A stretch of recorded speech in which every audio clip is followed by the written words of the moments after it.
Yo, yo, yo.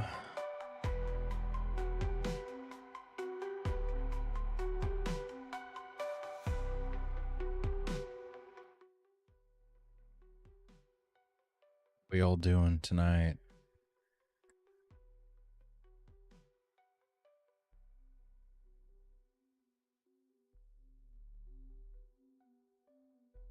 Doing well, I hope.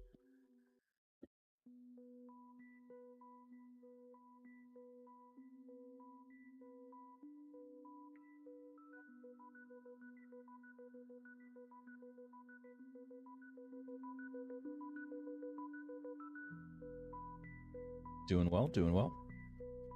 Good to hear it.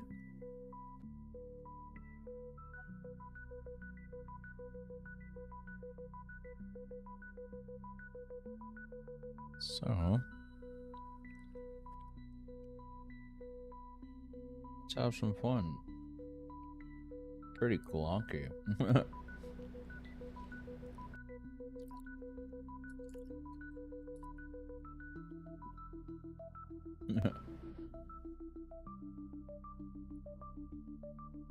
Right on, right on.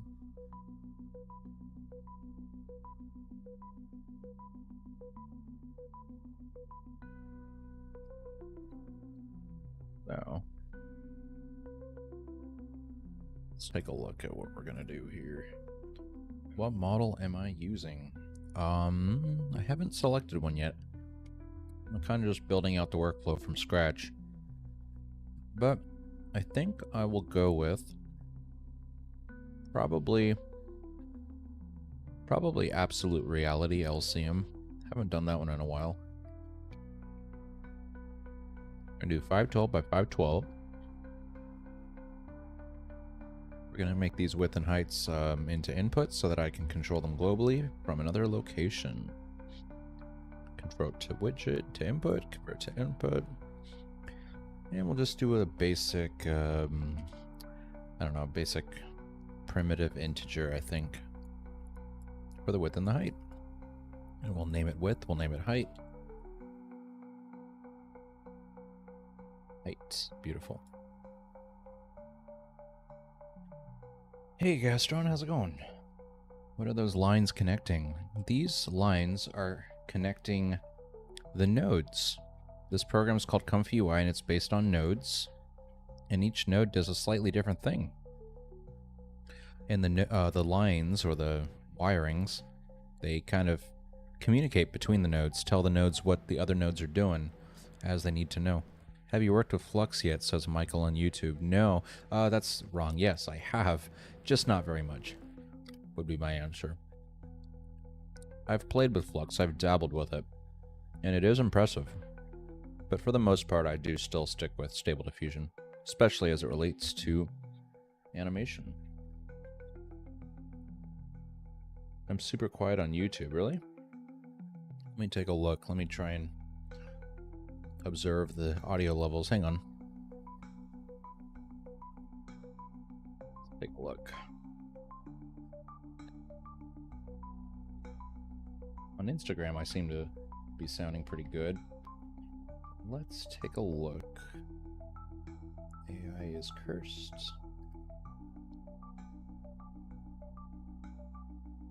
Testing 1, 2, 3. Testing.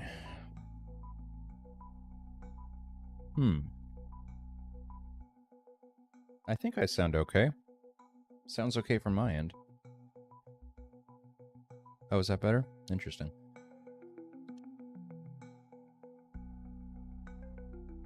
Well, any other issues, please do let me know. But yeah. Just a genius to understand that crazy.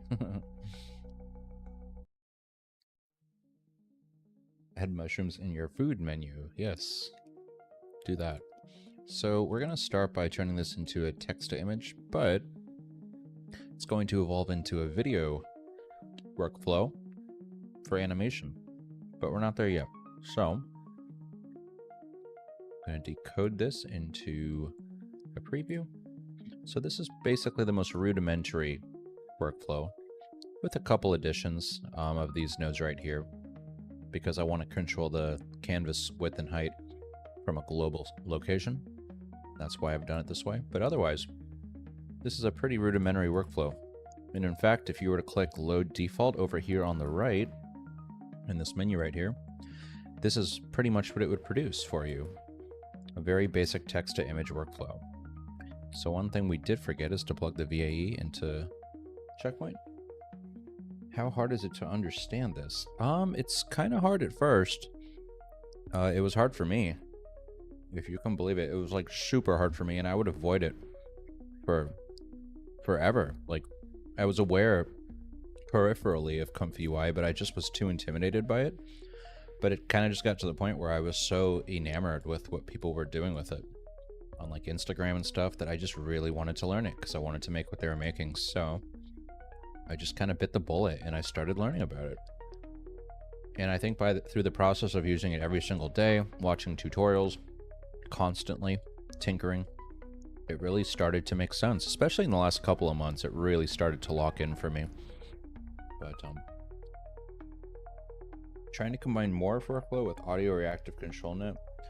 Is there a control net for audio reactivity? That would be sick.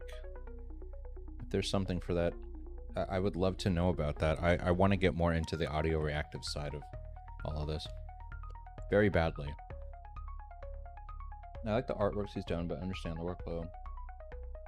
As a soccer fan, it's really difficult. Yeah. Yeah, it's definitely like not the easiest learning curve in the world. Let's see if this is working. Pineapple face. We need to plug the clip in and we should be good. Yes, we are good. Pineapple face, see? Definitely not the prettiest picture in the world, but at least it's working, right?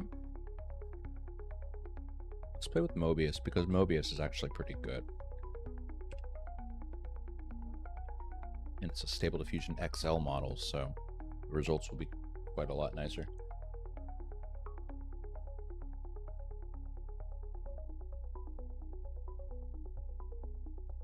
Nice. Gastron, I'm so happy to hear that. That's awesome. Yeah, sometimes it just takes that little push, you know, to really like start taking it seriously. And I get it. Like, it's super intimidating, right? I mean, as a graphic artist myself, someone with a background in the arts, marketing, and whatnot, this whole node-based stuff is very foreign to me. Or at least it was. Pixelrama has some very thorough tutorials on YouTube. Oh, good to know more, but thank you. Learned SD3 and Flux in a day? Hell yeah. That's awesome. Yeah, there's some great tutorials on YouTube to start picking this up. Purs is another really good one I like to direct people over to. Purs on YouTube. youtube.com/@PursBeats. This is him right here. A really, really good page for learning and getting started with Comfy. Very thoroughly documented material. But for right now, Brazil in the house. What's going on, bro? Make a scary one, bro. I am on my way to doing so. Just give me a sec.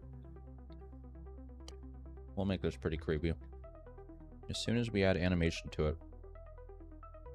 Let's actually open a separate Comfy instance. So we're going to have two. We're going to have this workspace and then a second one for the animation. This will be for our image generation needs. Second one will be for anything animation. So let's build it out further and make it animation ready. And by the way, folks, if the music is too much for you, of course, right as I say that, the beat drops and it gets crazy. Do let me know. I'm still experimenting with music, background tracks, and I just want it to be kind of chill, kind of relaxed, you know? Okay, so let's do animate diff, legacy. It should be no more than 3 requisite nodes for so what I'm doing now, guys, is I'm taking it from a static image generator to a video generator. Just saw datagram. Projection mapping, you should. Fucked up. When you say fuck up the visuals for Tipper, is that in a fuck up in a good way or like they actually fucked up? Because that could go either way. Give me a course of this job there. I live in NJ. I'm actually working on a course, so hopefully that should be released not too long from now. But it will go over the basics of Comfy UI, and by the end of it, we'll even kind of cover the creation of some of the workflows that I use, at least one or two of them, to get some of the morphing effects, things like that. Suno too, yeah, I'm using Suno for my musical needs.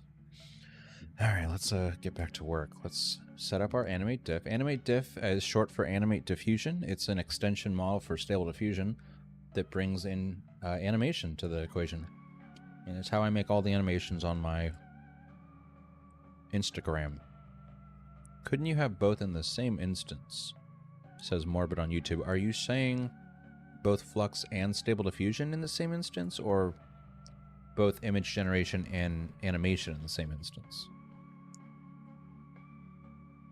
Because I actually don't know the answer to either. I mean, well, I guess in theory I could... Yeah, I could do the same workflow for both needs, but I kind of like to separate things out into multiple workflows. Especially for this. So let's finish the stack. We're going to need the loader legacy. We're going to need context options. We'll do looped uniform for the fact that we want it to loop. And these settings are pretty much okay out of the box. I do like to check off closed loop and use unequal length, but honestly the results are usually kind of the same. I've just seen other people check those off, so I tend to do the same. But otherwise these settings are fine. Let's bring in a motion LoRa, which is optional, but a lot of fun to play with. It essentially informs our AI on a deeper level of what kind of motion to infuse into your creation. And there's all kinds for like zooming in, zooming out, panning left, right.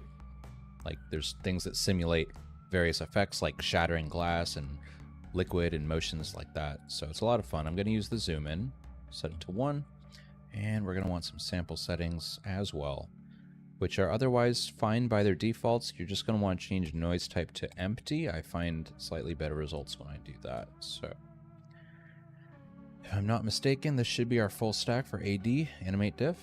Let's add it into a group. Let's, and this lives on the model chain, guys, so we need to intersect our current model chain or noodle. We need to interrupt it with this new stack we've just built. So drag out the model from load checkpoint, plug it right into your loader right here, and then on the other end, just plug that back out into wherever it was going previously, which is the case sampler. And it should be good to go now. I say that with some hesitation, but let's give it a shot. Let's set the frame count or batch size to 32.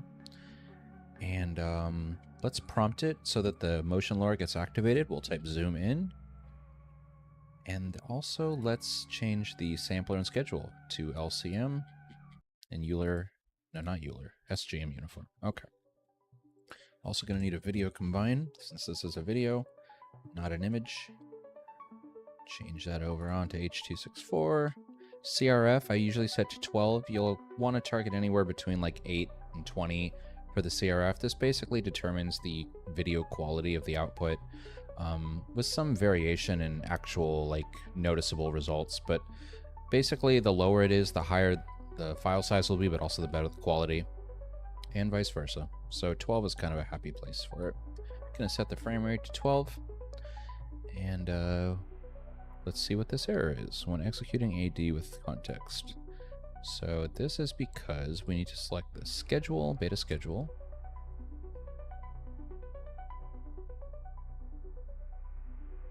They map the whole, oh, let me read this. I just saw your comment, Soldier Boys. In an absolute beautiful way, dude's a legend. They map the whole front of the theater beyond just this huge visual screen. Wow. Wow, I would love to take a look at that. Is that on YouTube? Can I see like a clip of that?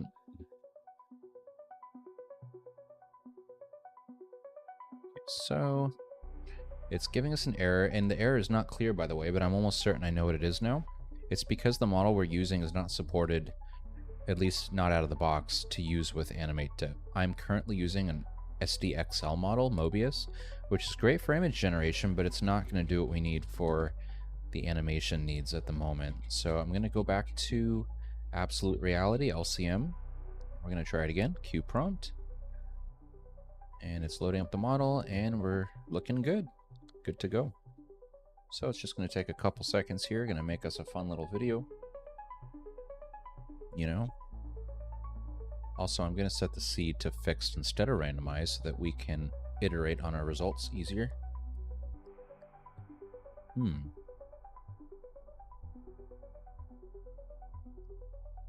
Oh, no wonder. The resolution is much too high. Let's cancel that out. Let's bring this back down to 512 by 512, which is average. It's not too small, not too large. It'll be great for our needs. Oh, also, we're going to want to bring the steps in CFG down. So bring steps to 12 and CFG to 2. That's because on an LCM loadout, you can basically get to the same results with fewer steps in CFG than you would traditionally. And it's a very popular option among AI animators these days. What kind of computer specs do you need to run a program like this? Good question. Ooh, is this going to be safe for work? Is that a pineapple? I guess it is.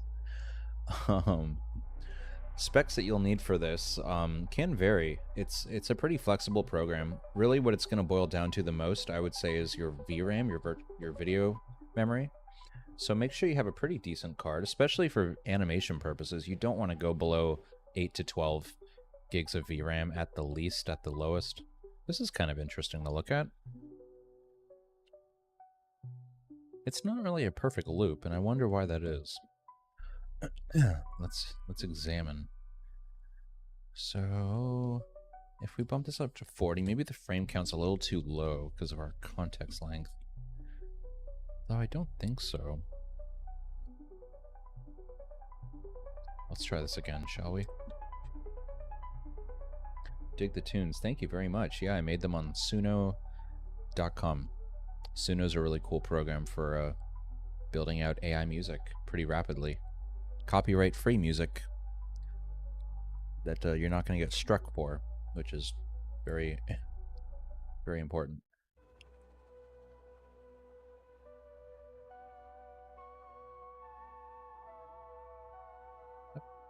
Let's expand this out a little further than it's at. Clearly it's functional, clearly it's working. But we're going to want more. We're going to want to be able to actually plug our own images into it. Sorry if I'm talking with my mouth full here. Okay, that's not too bad. It's evidence that it's actually working, which is all I need. So let's build it out further. We're going to add some IP adapters, which are basically like a digital set of eyeballs for your AI, with which it will view and analyze input images and then derive a prompt from it. So that instead of having to type a prompt in yourself, it does that for you with your images, which is great. This is definitely not this doesn't come with Comfy UI. You have to install IP adapter separately, and it's kind of a process to install. That is one of the things I will cover on my course, though, is how to install IP adapter, which is a really big part of all of this. You're definitely going to want IP adapter once you're up and running. So it starts with a unified loader, then we actually get to the IP adapters themselves, and you can have as many of these as you really want. Each of these represents an image that you're going to be feeding in. So if you have one IP adapter, that means you're feeding in one image. But if you want to feed in more than one image, you would do 2 IP adapters. 1, 2, see? And now these both need IP adapter from the unified. This is kind of like the parent of all of the IP adapter stuff beneath it. And each of these is going to need an IP adapter output, so plug those in. And just like our animate diff, this too lives on the model chain, so we're going to need to... I think it will come after animate diff, so let's, that might not be right. I think maybe it comes before. I actually don't think it matters that much, but I'm going to make it come before animate diff. So we'll put that up there, whoops. Put that right there. You know what? I don't think it matters actually. Let's move it back. If you guys have any more questions, by the way, let me know.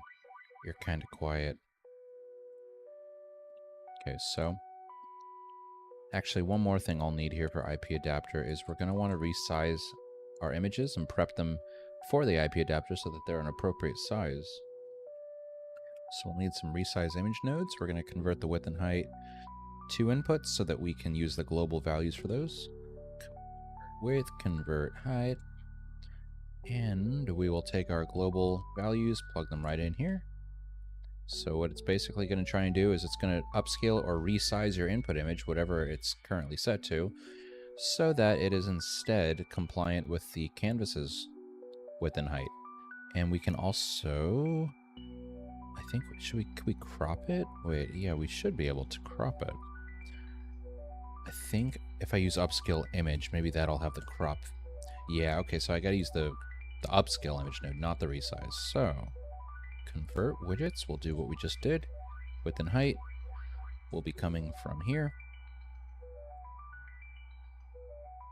Now, and see it has a crop option. We'll crop from center. That will basically fit it inside the boundaries of this dimension and crop it from its center. It's kind of hard to explain, but just know that these are the good settings. This is the good stuff.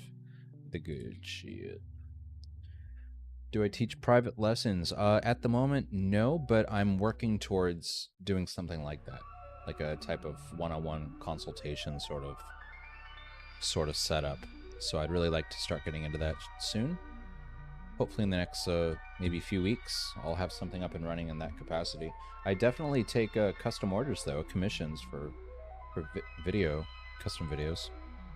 So if you have any like projects you need help with, I'm your guy. How do I access your course? Good question. It's actually not live yet. Is the music too loud? It's a bit touchy for me. The course is not live yet, but once it is, I'll probably be hosting it somewhere like thinkific.com is a really good one these days, from what I understand.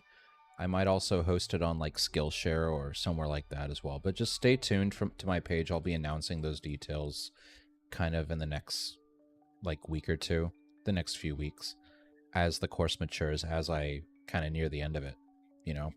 But Thinkific's really good. There's a few good options out there. I might even do LinkedIn Learning, to be honest with you, but yeah, I'll let you all know. Alrighty, so we're gonna want to set this to plus. What this does right here, this preset, it tells the IP adapter how heavily you want it to emphasize the input image. So if it's on plus, that basically means it's going to give a lot of credence, a lot of emphasis to your input image as it's generating your result. Whereas if you set it to light, it will only slightly take these into consideration and it will hallucinate the rest. So it's just one of the many weights that you'll want to play with as you get creative with this. And we need to actually plug this in. I'm kind of just dilly-dallying, showing things off, but let's plug this into the model chain. So we'll click and drag out from animate diff loader right here, plug it on into the unified loader. And then from there, that will go into your first IP adapter. It's a little confusing, but it basically starts from here, then into unified loader, then into your first IP adapter, and then and then you have to pass that on through to the next subsequent IP adapters. So I'm only using 2 right now, so I'll pass it into the second one. And then finally, from the second one, we will drag it right back into the K-sampler, which is the final destination for your model chain. Nice, yeah. Sir Andyman, sounds great. Hit me up in the DM or something. I'd love to chat. Sounds dope. So we are pretty much good, I think, here to start utilizing our IP adapter, but obviously we're going to want different pictures. Not going to use 2 of the same picture. So let's go to my folder of ever-growing photographs. And we'll do the ocean for one, and we'll do a gnarly zombie for the next. So ocean, zombie, not too shabby. I think that'll be interesting. So what it's basically going to do is it's going to mash these together and kind of derive an interesting fusion of the two, or however many IP adapters you want to use. And in fact, we're even just going to delete our prompt, except we're going to leave the trigger word for our motion LoRa, zoom in. Motion LoRas a lot of the time will rely on a trigger phrase in your prompt so that it actually wakes it up and is activated to actually do its thing. Otherwise, it won't really apply to your results very much. But in this case, the zoom in LoRa does expect to see zoom in for the prompt. So we will give it what it wants. And let's see if we have everything we need. Let's queue it up. Should be good to go. Yep, we're at the K sampler now, which is always a good sign. And what is it generating? Is it doing anything at all? So far, it's looking a little weird. But we're gonna find out together. Okay. You can see some inkling of an ocean emerging from the depths of latent space.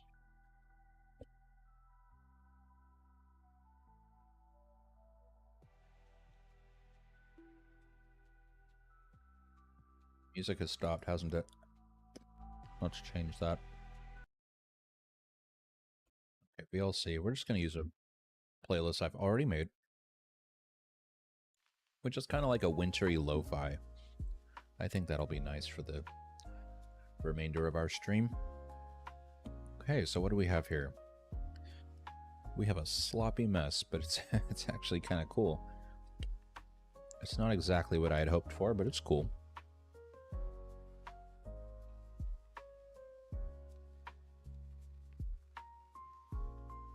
Thanks, man. Yeah, I'm excited to have you aboard. I'm really excited to share it once it's ready for the big time.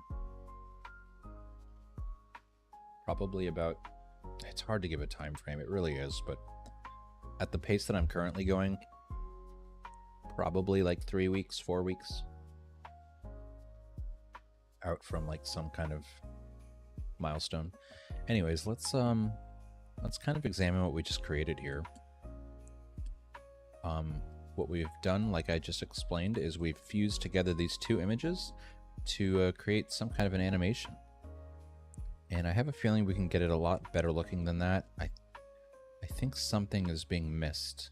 Let me think this through for a second. So upscale, that's fine. Hello, Shablu, how are you doing? Let's examine our animate diff settings. There might be something that can be improved. That looks good, that looks good. That looks good as well. Okay, 512 by 512. What if we use the LCM LoRa? I don't know if that would do much good, but then again it might, so we're gonna try it. So plug that into there, then plug this into there. Now let's try it out. But it's already an LCM, so I don't think it would require that. This LoRa that I'm using essentially will allow you to use non-LCM models in an LCM capacity. But I'm just going to throw it into the mix anyways to see what we get, because I really want to improve upon these results. I was kind of expecting something a little bit different.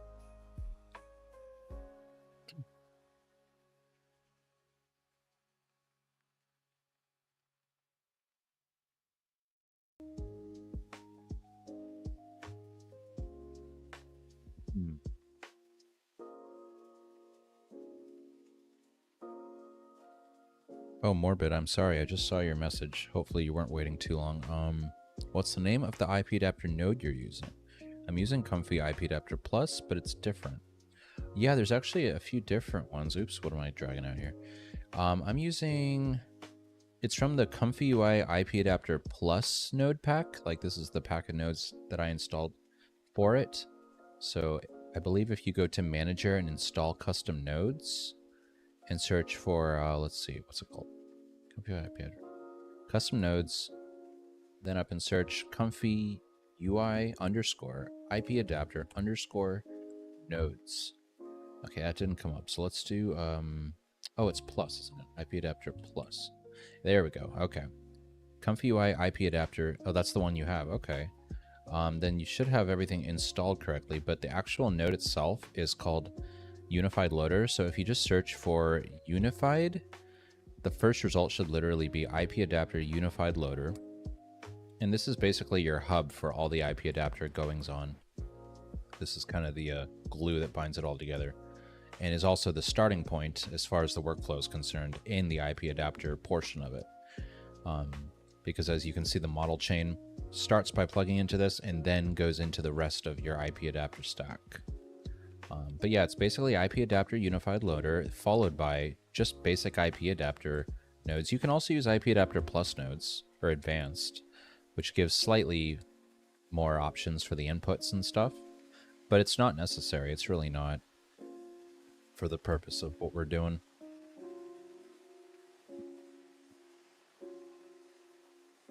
What? Okay, this is slightly different. Okay, I think we're actually... It doesn't look as good as these results, but compositionally it looks more in line with what I was expecting. So that's weird. I feel like this lore wouldn't need to be present. Let's try another model that I'm more used to. Realism by Stable Yogi. Let's try that out. Missing images. Oh, that's weird. That got disconnected. Okay. So let's try that. Good morning, Shablu. I think I already said that.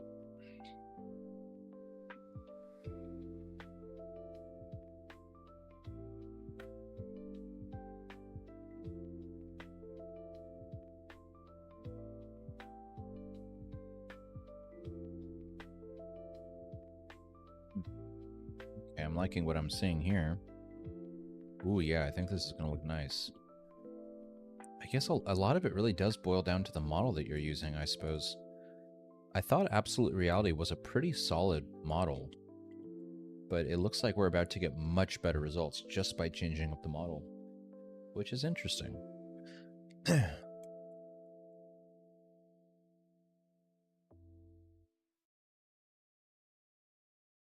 Oh yeah, that's so much better. That's so interesting, isn't it? How big of a difference that the model can make, you know? That's dope. So again, in case it wasn't clear, this is a combination of these two. It's really cool. So let's make this more interesting then, shall we? Let's bring in the control nets.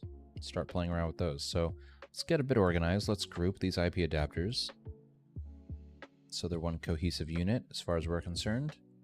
Highlight them all. Right click, go to add group for select nodes, and just place that like somewhere over here. Right next to the animate diff stack is okay. We'll also rename them as well. So rename the animate diff group to animate diff. Rename the IP adapter accordingly as well.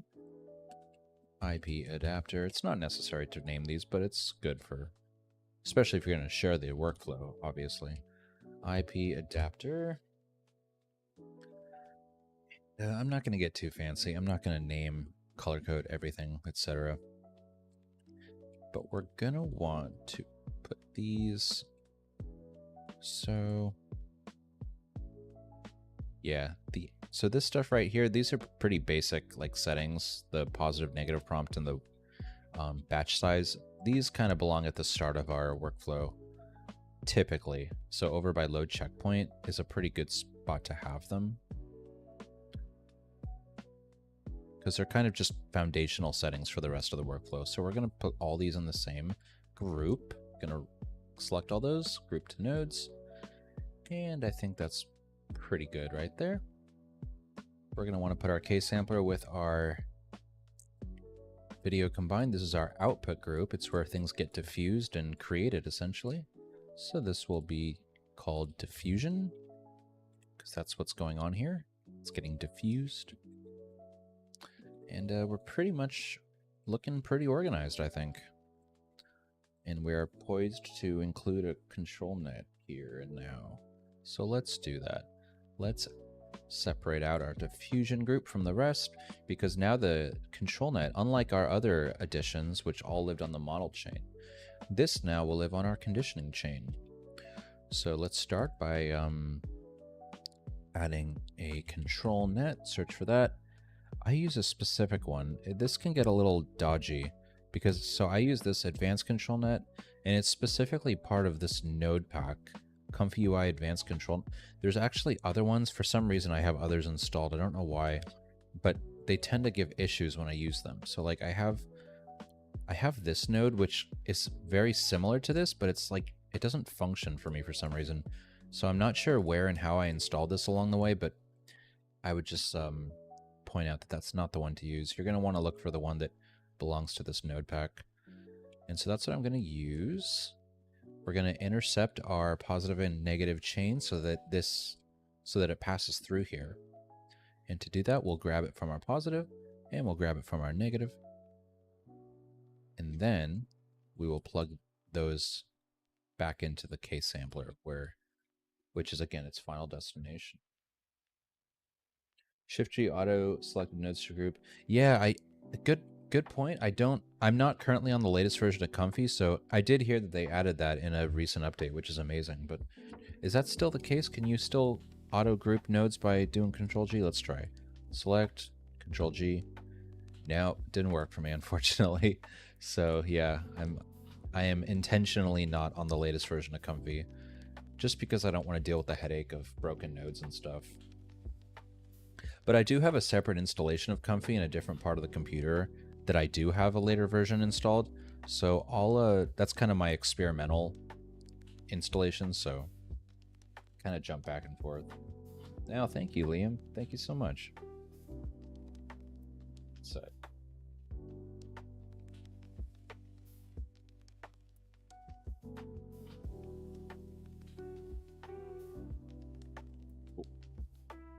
Alright, so we have this, but we're not done. We have this is the hub for our control net. Kind of in the same way that our unified loader is the hub for our IP adapters, this is the hub for our control net. But it's going to need a few more inputs, as you can see on the left.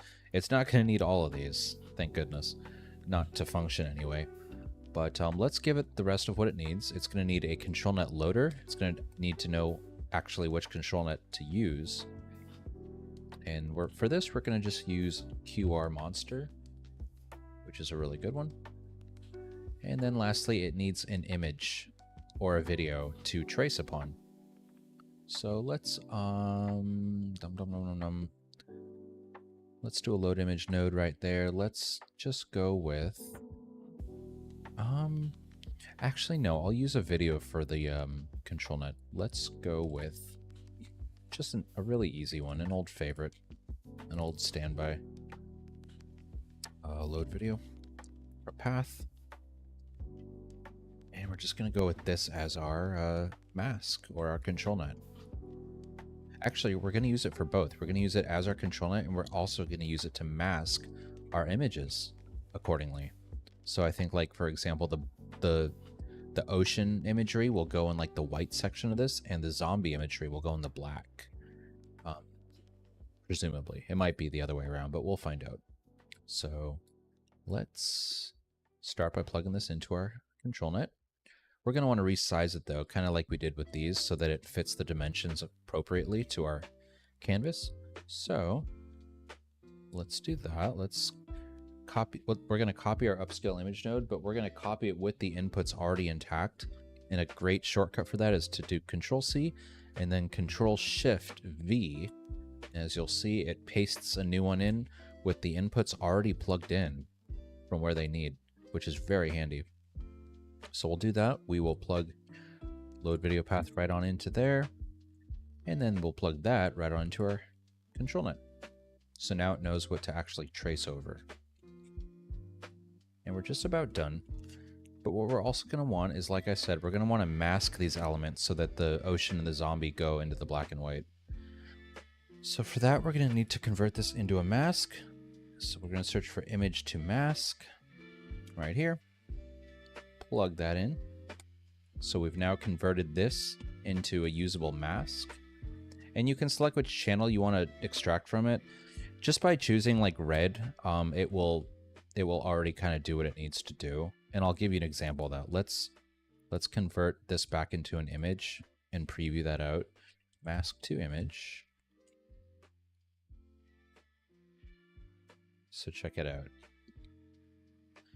See, even though red was selected, it still like just basically gave us a black and white mask, which is all that we need for the purpose of this right now. So this node is perfectly sufficient for our masking needs. But we're okay, so we're not going to actually need to convert it to an image. That was just for previewing. Well, that might actually be kind of handy, actually. I'm not going to worry about it. So we have our mask now from this little output. We're going to plug this in to the first IP adapter, but we're also going to want to take the inverse of this. So if it's currently grabbing the white section, we're going to want to grab the black. So to grab the inverse of that, we're going to do invert mask node, plug this into there, and then from here, plug that output into the second image. So it basically gives the white section to the ocean and the black section to the zombie. That's in essence what's happening. And if all goes well, we should be good. Let's actually change this to line art control net. I think that will be a little more visually interesting. And let's cue the prompt up. Let's see what we get.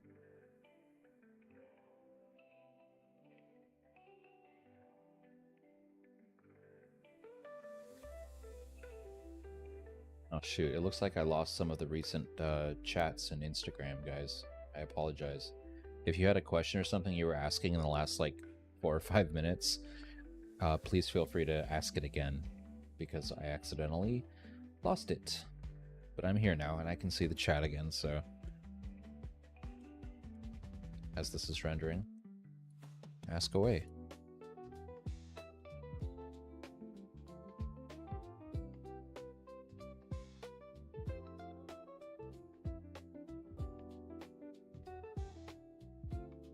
Are we gonna get like Duolingo?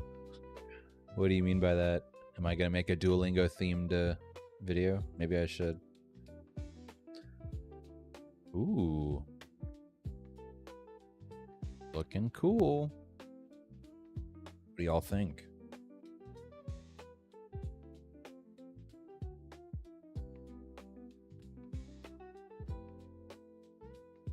Yeah, basically gave us what we wanted.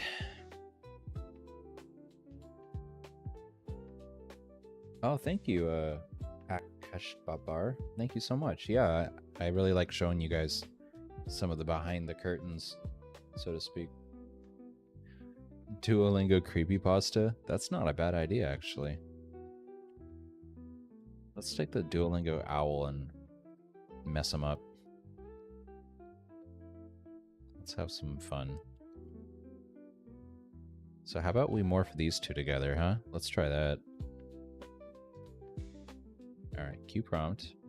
This is gonna get weird. But that's the fun of it.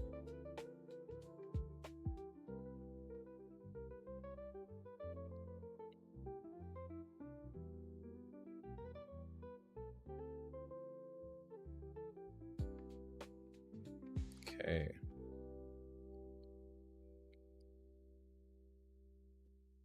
Am I on drugs? I don't know, are you?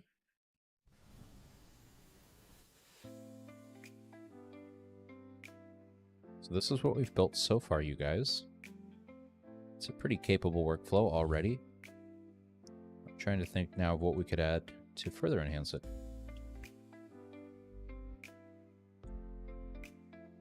We could play with more colors for the mask, which would let us target more sections. First, let's see how this Duolingo stuff comes out.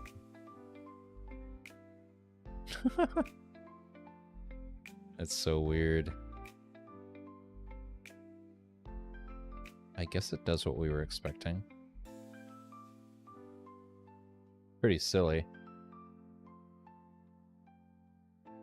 Oh, you gave... Oh, I'm sorry, you gave up on the IP adapters. Yeah, I was kind of moving a little fast at times. I'm still figuring out how to give a proper walkthrough in the limited time that I have here. I tried downloading, it kept canceling. Tried downloading what exactly? Comfy UI?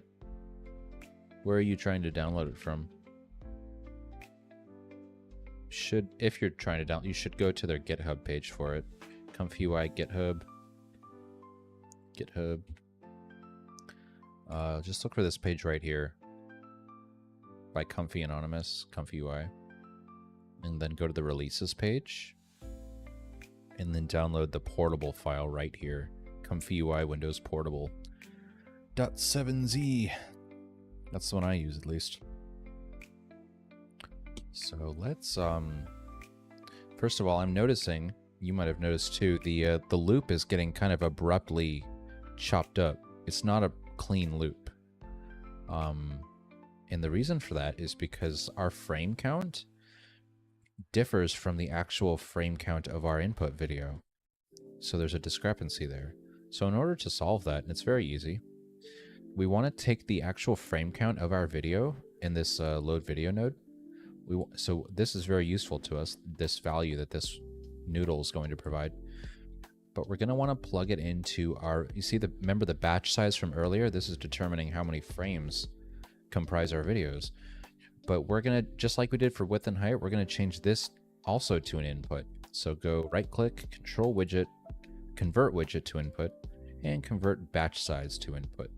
So now we can basically determine the global frame count from a different location. We're going to determine it from this input video. So drag that over to batch size, and now we should get a much cleaner loop because the actual video will match the exact amount of frames as our input video. Very handy. But I'm going to change the control net, or yeah, the control net model back to QR monster because I think we're going to get more interesting results that way. So let's run that again. Let's see what we get. How many frames long is this anyways? This is like 512 by 512, 24. That's fine.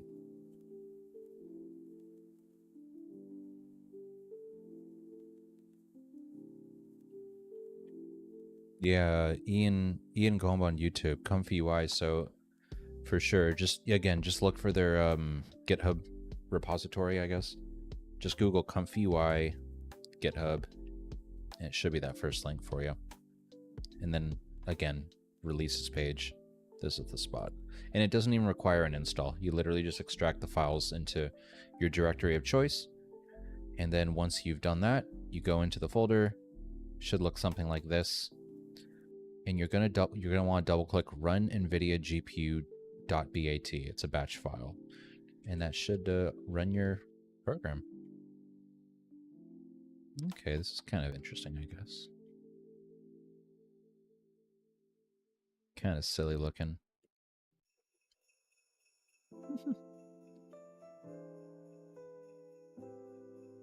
Let's play with the weights a little bit further. I'm going to emphasize the... I want it to look more like the Duolingo bird, so I'm going to bump up the weight for its IP adapter from 1 up to 1.25.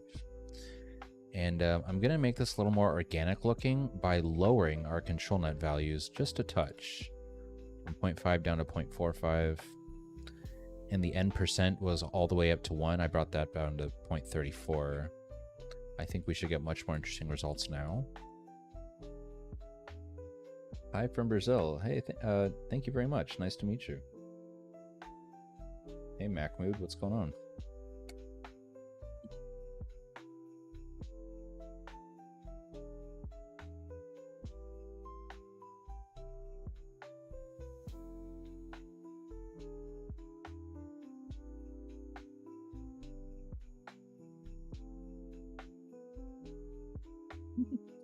Gaurav Kumar is not amused. He's bored.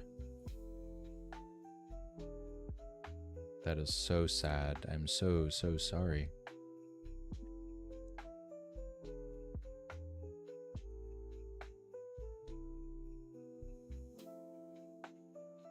Hey, look at this now. Pretty wacky. That's so weird looking. So what if I bring this down even further to like 0.2 instead of 4.5? Because as you can see, the elements are kind of bleeding into each other more now that I've lowered the weight. It's not as like perfectly circular. It's a little more disjointed. So I can only imagine how it'll look if I cut the strength in half from that. Where am I from? I'm from the US. Where are you from, bro?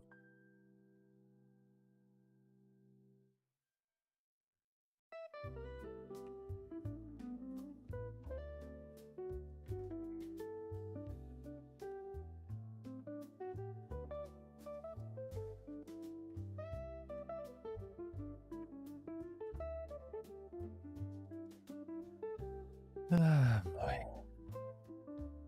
Gnarly. That's so interesting.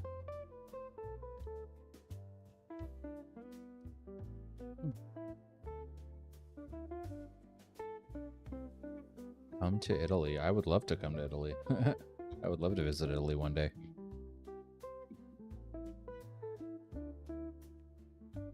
So, this is very interesting, obviously. Let's bring it down to 0.1. I'm going to bring the control net weight lower than I ever typically take it. But I'm just so curious about this direction that it's headed. Because it looks like the lower we bring it, the more interesting it gets. The more broken it looks, which is what I like.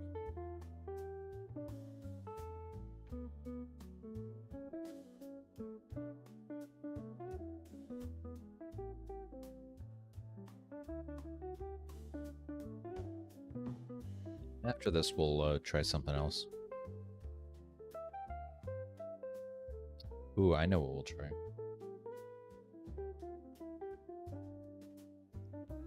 How can one generate a longer clip? Great question. There's definitely some approaches you can take for that.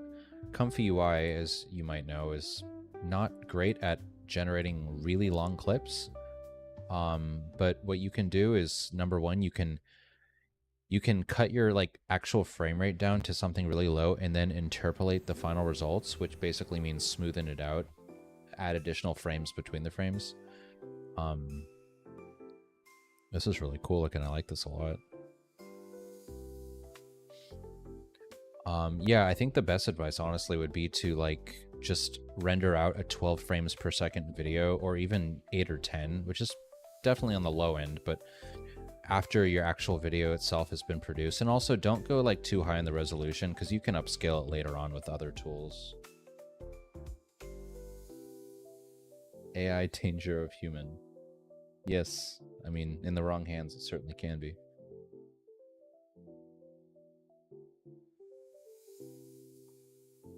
But yeah, I personally wish that we could make much longer videos as well using, you know, these tools. There's a lot of like online AI video platforms now that will do much longer videos than what you see here.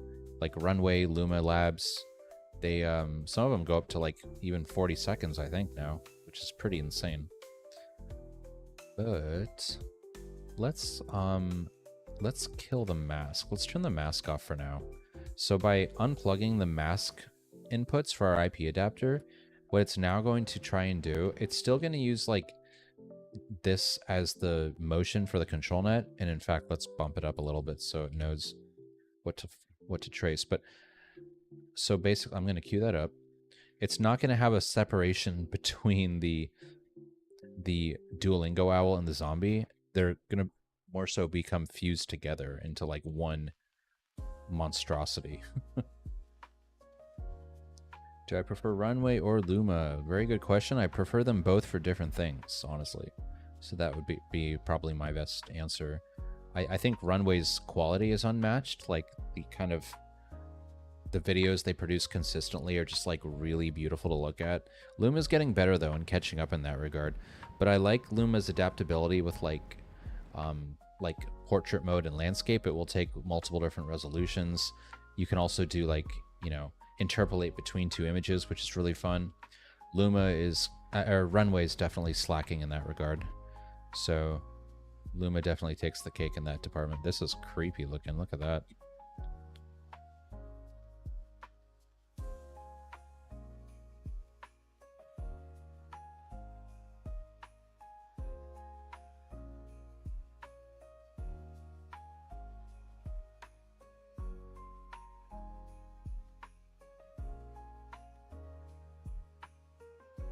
Pretty weird.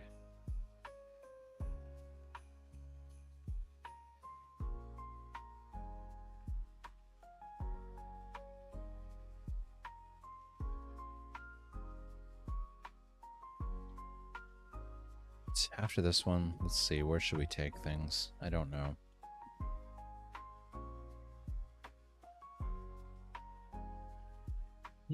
Hot Tugger, hamburger. Hamburger. Yeah, almost definitely hamburger. I'll definitely eat like hot dogs. I love hot dogs, but like I'll always choose like a really good burger if given the option. Nice. This is cool looking. Slightly cartoony, which is very interesting.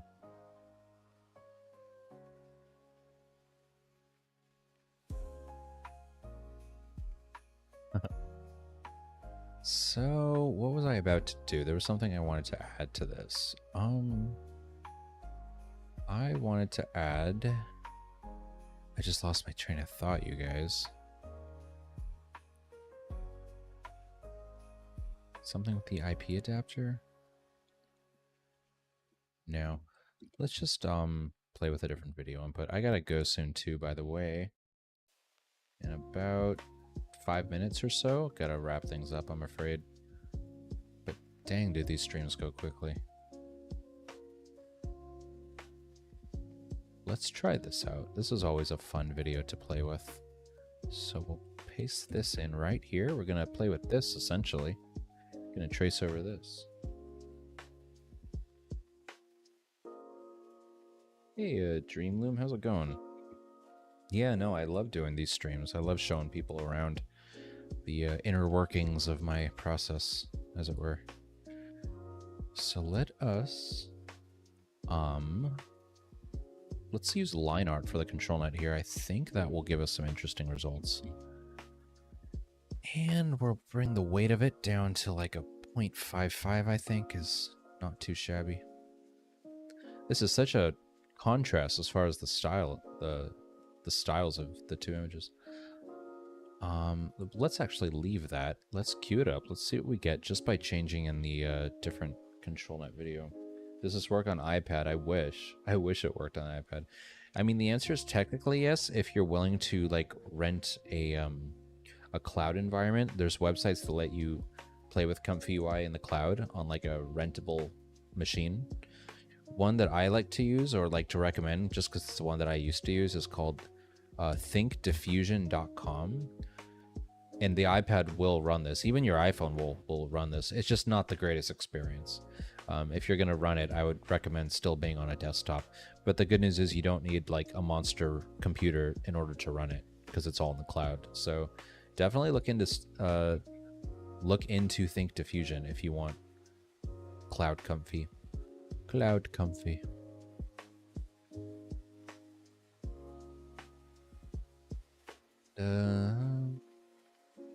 What did I want to do? I had like this idea in mind and then I lost it. I lost it.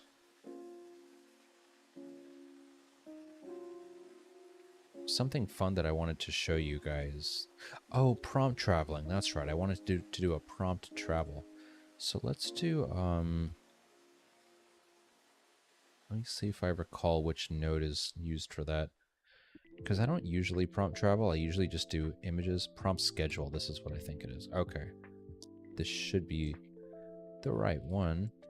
And prompt traveling is cool because it lets you denote what you want your different scenes to look like at different parts of the timeline based on the frame that they start. So like in this example, like 11 would be like, if I type Apple up top, it'll basically be an Apple related video for the first 11 frames of your video. And then by frame 11, it will morph into like an orange scene, and then etc., etc., etc. is kind of the idea of prompt traveling across all of your frames. So maybe we'll play with that in just a sec if there's time. This is nice to look at. I do like this very much. It's a little blurry for some reason, but that's okay. Team tree trip with Mother Nature. Yes, that's a great way to put it. So, as kind of a grand finale to all this, let's try and just see if we can get a prompt travel going. And for this, I'm actually going to turn off my IP adapter because we're just going to want to basically prompt our AI with text instead of images. So let's see, how many frames are we working with here?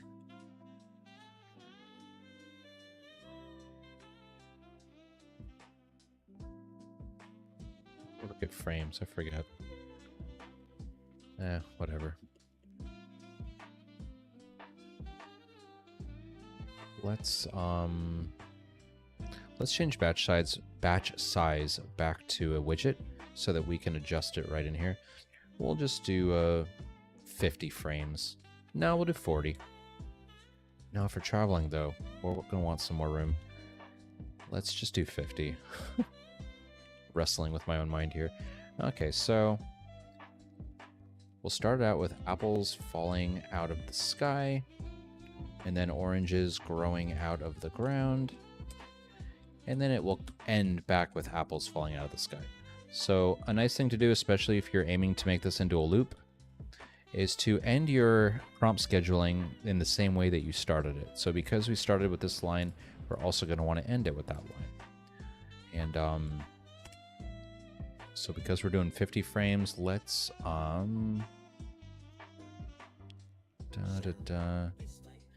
so maybe 0, 20, and then 40. I don't know, it's a bit of a crapshoot, but let's see what happens if I do 0, 20, 40. Do I add on a different model for every node? No. I'm using the same model throughout this entire workflow. This one in particular is called Realism by Stable Yogi. Now, I will say some of these nodes do require additional models, so maybe that's what you're asking. Like this animate diff stack that I hear that, you know, brings animation into the equation. This does require some extra models to install into Comfy in order to use. Same with the IP adapters and the control nets. So I guess, yeah, the answer is actually yes. You do need to install separate models for those to function properly. Okay. 50. And now let's plug in the prompt scheduler. It's basically like a more elaborate positive prompt. So let's plug it in accordingly. We'll plug it in there. And then... oh, interesting. So this... okay, positive, negative.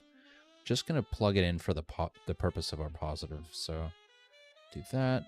Okay. Outputs validation, required images.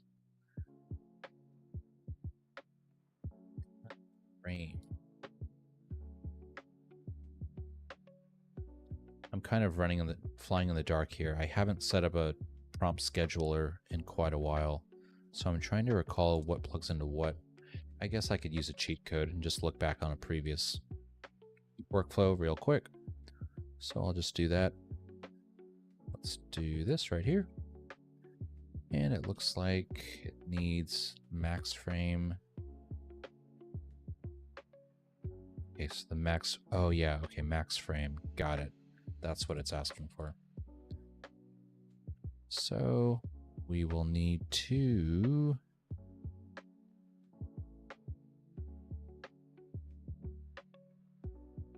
let's just plug this in somewhere. Come to Argentina. I would love to visit Argentina. That sounds fun.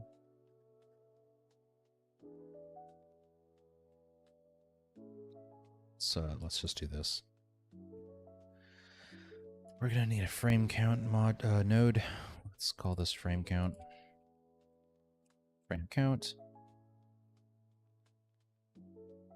Convert this back into an input, and there we go. Because we're also gonna need to plug that into the prompt scheduler, it seems. Now is it gonna work? Yep. Looking good. Looking good. Now it looks like we're still using our control net, which should be interesting, but I don't know, let's see what we get.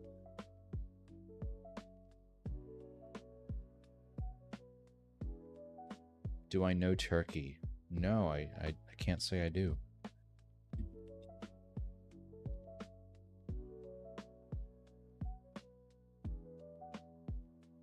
This is taking really long. I wonder why.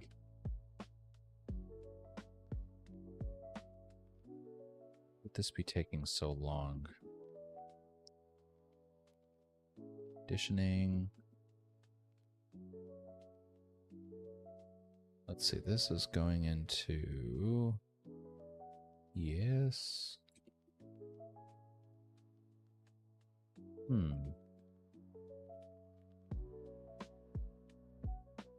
Max frames. Yeah, that makes sense.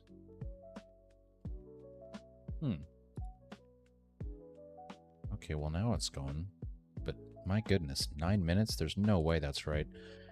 We don't want that taking 9 minutes. So let's see what we're doing wrong here. I think the control net is honestly giving us pause.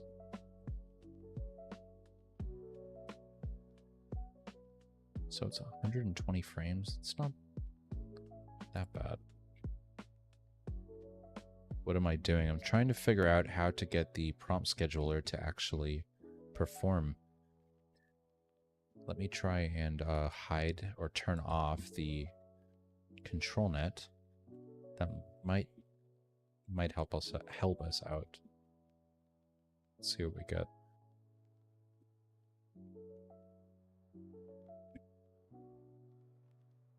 You're working off of the ComfyUI website? No, I'm working off of a local installation. I've locally installed ComfyUI. It happens to open up in your default browser, which is why it looks like it's a website, but it's not. All right, so I definitely don't understand why prompt scheduling is taking like forever. Yeah, 6 minutes. There's no way that's right. I must be doing something wrong. So maybe we'll just skip the prompt scheduling for today. Though I thought it would be fun. Maybe it's the type of node that I'm using. Batch prompt schedule.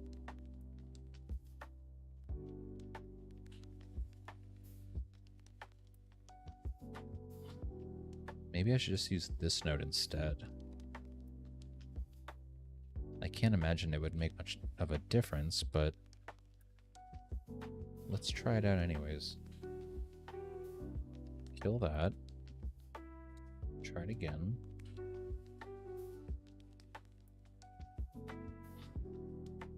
Need the frame count as well. Oh man, no wonder we were at 512 frames. It wasn't the node at all. The node was fine. We just didn't set our frame count appropriately. We were trying to render out 512 frickin' frames. No wonder, no wonder. Okay, let's try this again, shall we? So let's restart Comfy.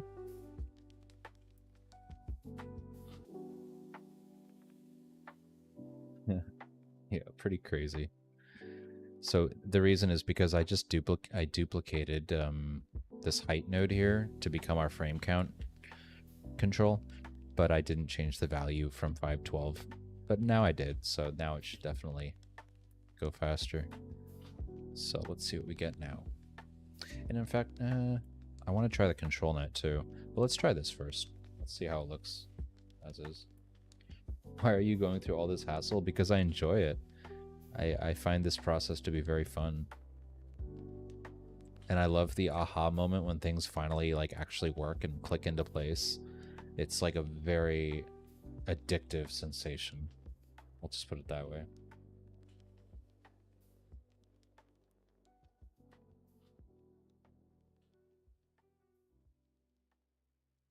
I can already see the makings of an apple. How long did it take you to get fluent? Is it basically just a case of jumping in and learning as you go? Yes, it absolutely is, and it's a matter of just being consistent. I started learning this back in like February of this year, and I pretty much haven't skipped a day, almost haven't skipped a day, as far as like learning about it and tinkering with it.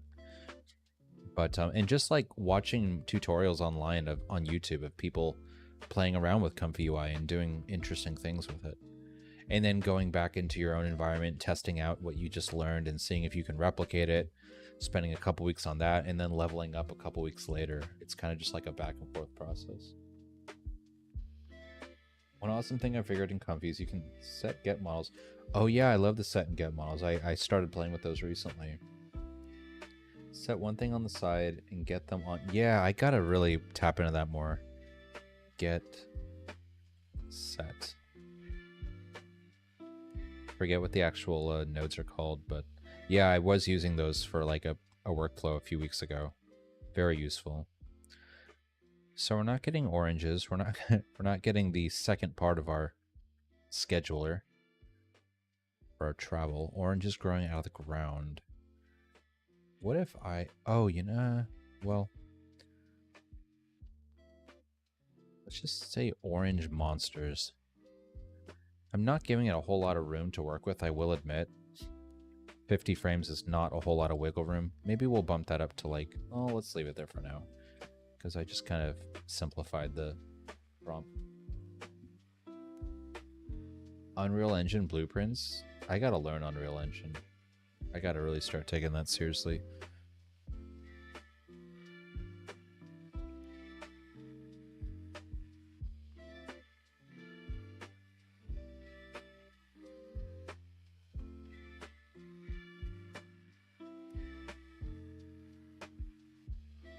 Well, this isn't really giving me what I wanted, but it's still evidence that it's working.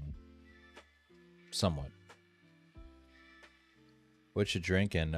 Sparkling water from Trader Joe's. Watermelon lemonade flavored. Is it something like a node-based environment with Unreal Engine? Because I think they're doing nodes now, right? Well, this was kind of a wash. But at least the node itself is working, and I guess that's something, right?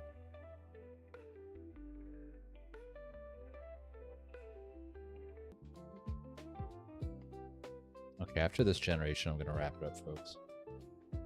You got Comfy installed locally and wondering if there's some Google collab.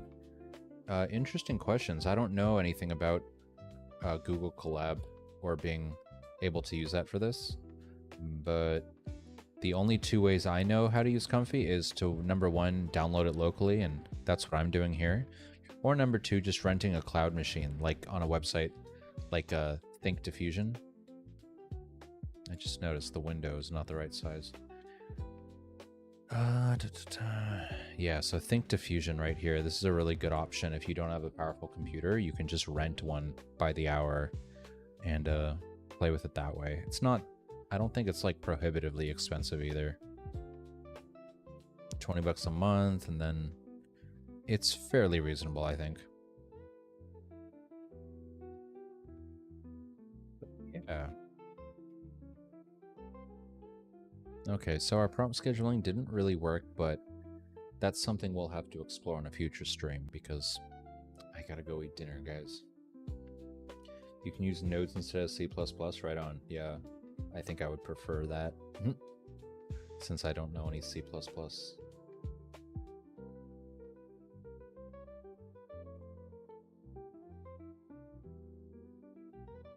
Oh, I'm sorry, Ian. I don't know if you're still here, but I just saw your message. It was getting covered by another window. My kid wants to know if you're playing a game. Have you ever... No, I'm not playing a game. I'm actually... Well, it's a game to me, but it's not like a video game. It's a program that allows you to animate and create images using AI. And using a big old series of nodes like you see here, which are basically just a bunch of little boxes that talk to each other with connecting noodles. And they all tell each other the different things so that you can produce a pretty video on the other end. Am I buying fruit? No. No, I'm not buying fruit.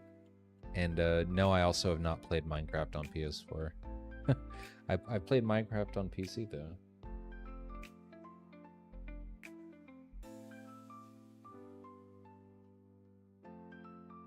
Nice.